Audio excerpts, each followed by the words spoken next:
and they joined us for an extensive conversation, Rich. I remember. And some of the stories talked about, people being bullied. Yeah.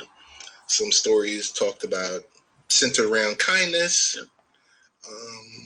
It's really great to have someone that their motto is dare to be kind and a kindness lifestyle, Miss Gabrielle Van Ridge. Gabriella, how you doing? I'm doing great. Thank you for having me back. Oh, Welcome back. We're glad to have you. Definitely. Gabriella, we're going to get right to it because I know you feel like you're right at home since you've been here before and we've tweeted back amongst each other on specific topics and everything else like that. Yeah. So this past week, Rich was out of town. I was in town, and I turned on my morning news, and the discussion was about 13 Reasons Why and why parents should talk to their teens about the show. The show itself focuses on a teenager committing suicide and then dealing with the effects. Yep. What are your thoughts from the parent's perspective on a show like this? Well, first of all, I actually really saw the 13 episodes. I saw all of them. Oh, perfect.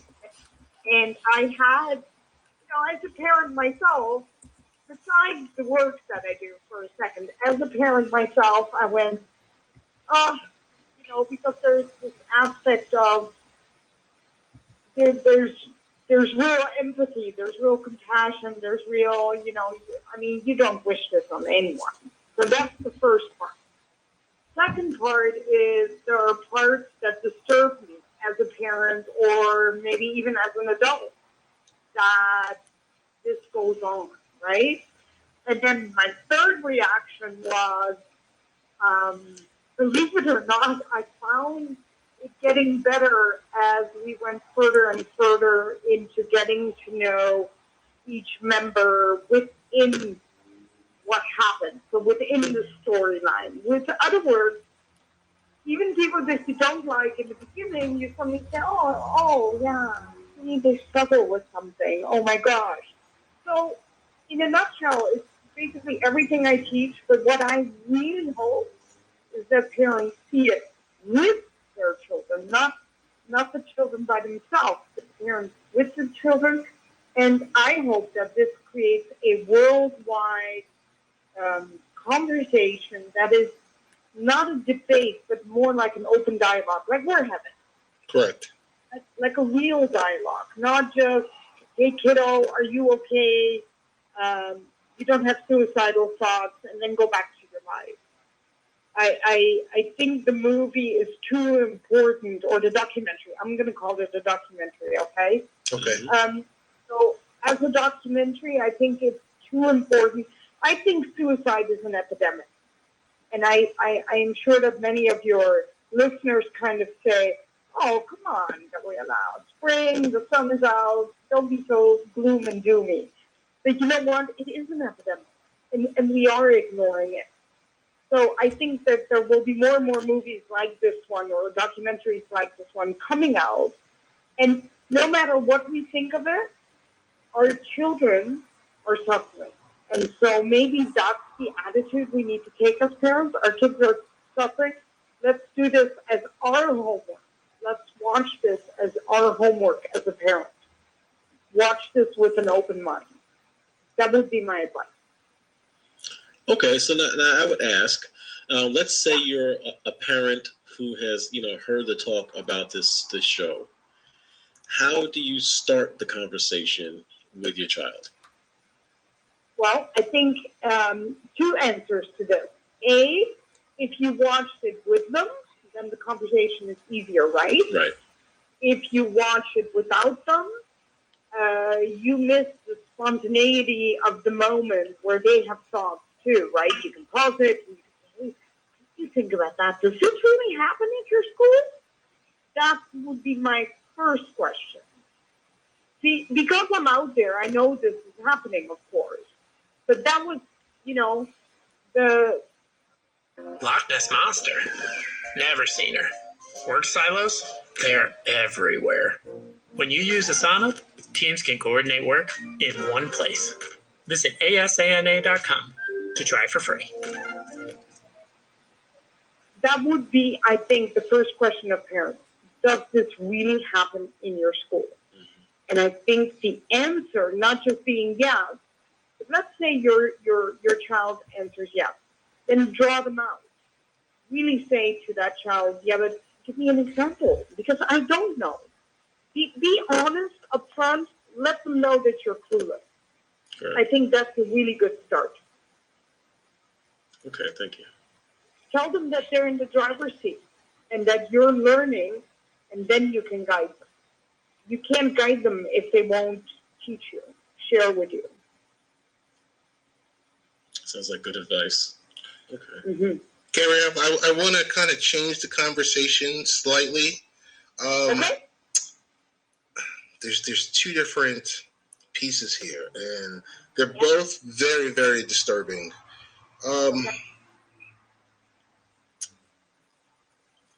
What's going on? And you and I have talked offline about this.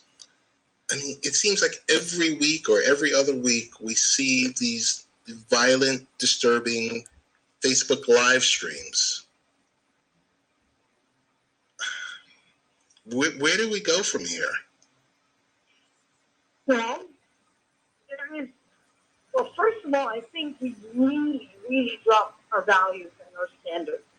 And I think as a parent, we need to be clear what the society can do and what we can do. See, to me, I always explain to students the value comes from our upbringing. And please interrupt me if you think I'm wrong. No, go So ahead. the value comes from our upbringing, and the standard comes from our society and the environment we live in. So we have gone, see, I'm still from an era where I was lucky. I had a mother at home. Okay. So I didn't always feel that lucky. But I had a mom at home. I mean, I had tea and cookies waiting. And I know that is lucky. So we need to bring back two things. What is going on between 7 a.m. in the morning and Right. 7 p.m. at night? Mm-hmm. And so I'm trying to answer your live stream here is we get infiltrated with other stuff that doesn't touch our home life. It almost seems like the home life is not real where you go home to, where you see mom and dad maybe bickering, or where you only have one mom at home worried sick about how she's going to pay the bills. Right. You have to be honest. The parents of today, and I know so because I've been a parent like that, we're busy trying to make ends meet. And the child gets all, and I'm saying child because, that's the way parents think, at least till under 18, if not longer, is we don't get it that the live streaming is a way to get attention. It is a way to be noticed. And I really, really believe that the pull to be noticed as a student, to somehow, at the one hand, we all want to belong and integrate and be invisible, but on the other hand, we want to stand out and be noticed by the group. So what better platform than these social media platforms that are there where we can do something outrageous and be noticed? I know this sounds simplistic, but it isn't, right? It's basically very complex. It's so at the one hand, I want to be noticed. So what is the thing to do? I want to live streaming, but then, oh my God, I'm really doing something bad, right? Because you said it. The false sense of reality. You wrote that to me. I think it is a false sense of reality.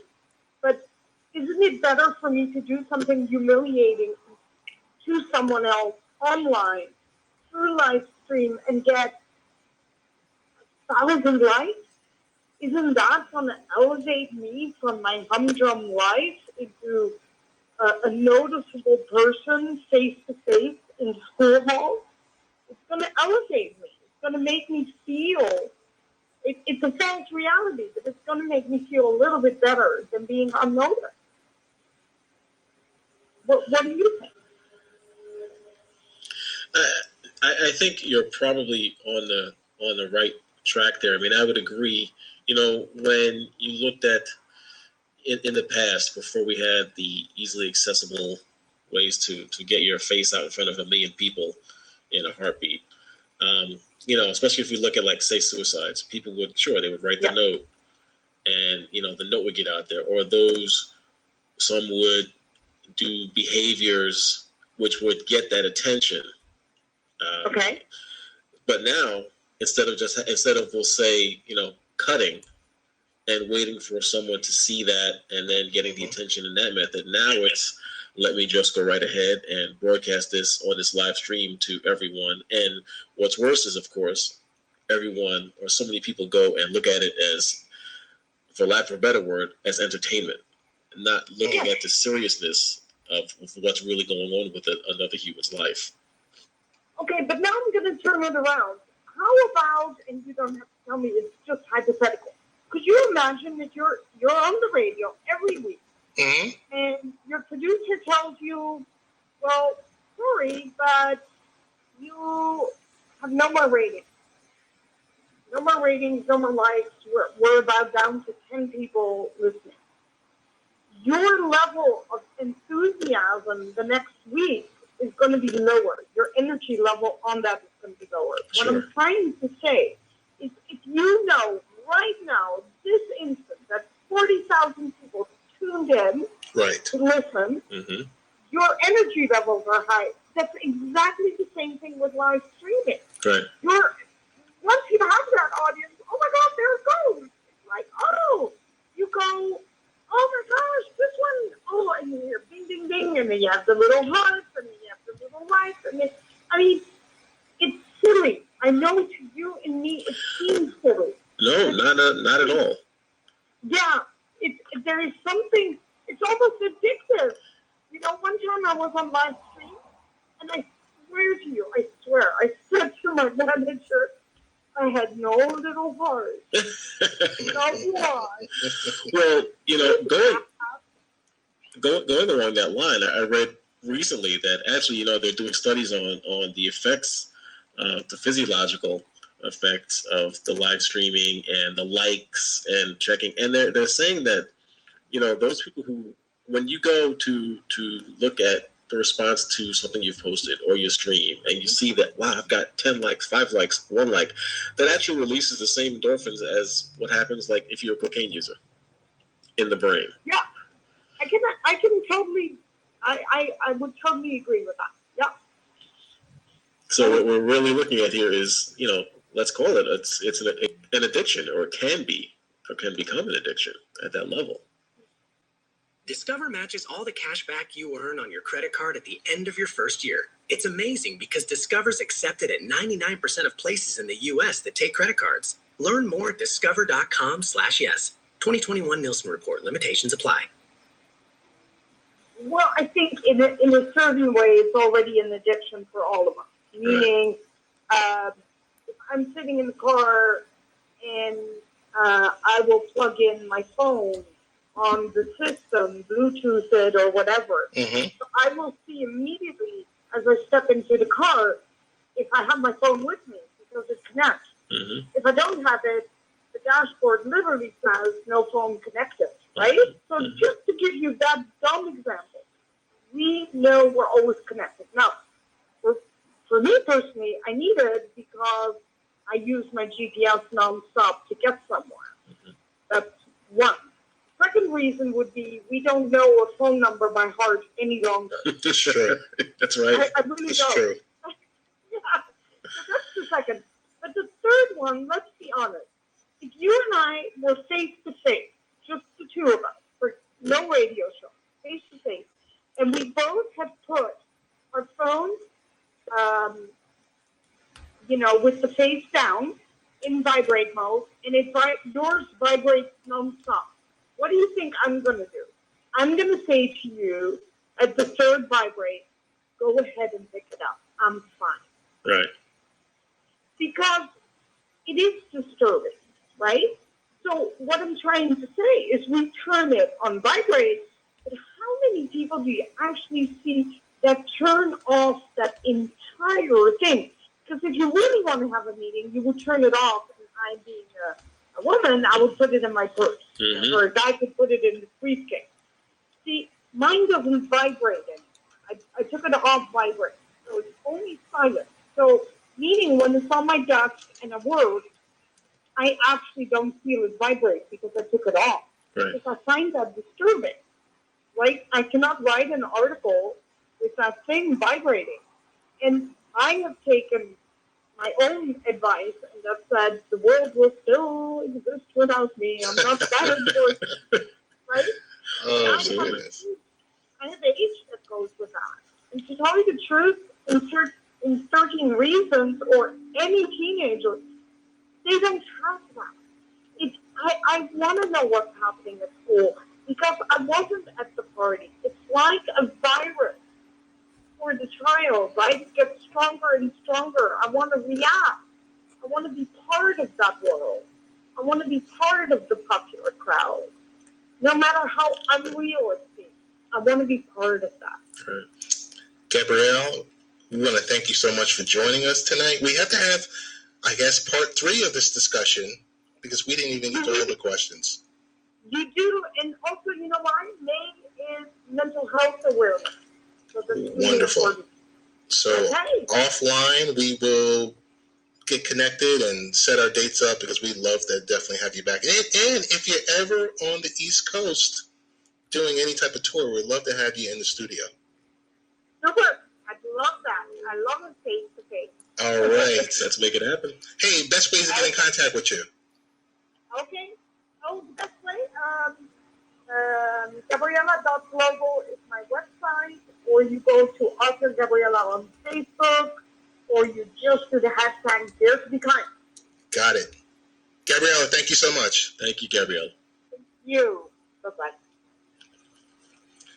Pretty heavy discussion, Rich, about 13 Reasons Why and, just overall social media use, the Facebook live streams, overall, it's very heavy, Yes. but a discussion that needs to take place between parent and teen. And as I asked her, especially if there's so many parents, I'm sure, who have not seen this, they're hearing about it now, They're hearing about it now. but they haven't seen it yet. So, for those that haven't, getting to approach their child, that's going to be the key. That's It's true. Starting the conversation. I guess the tone of tonight is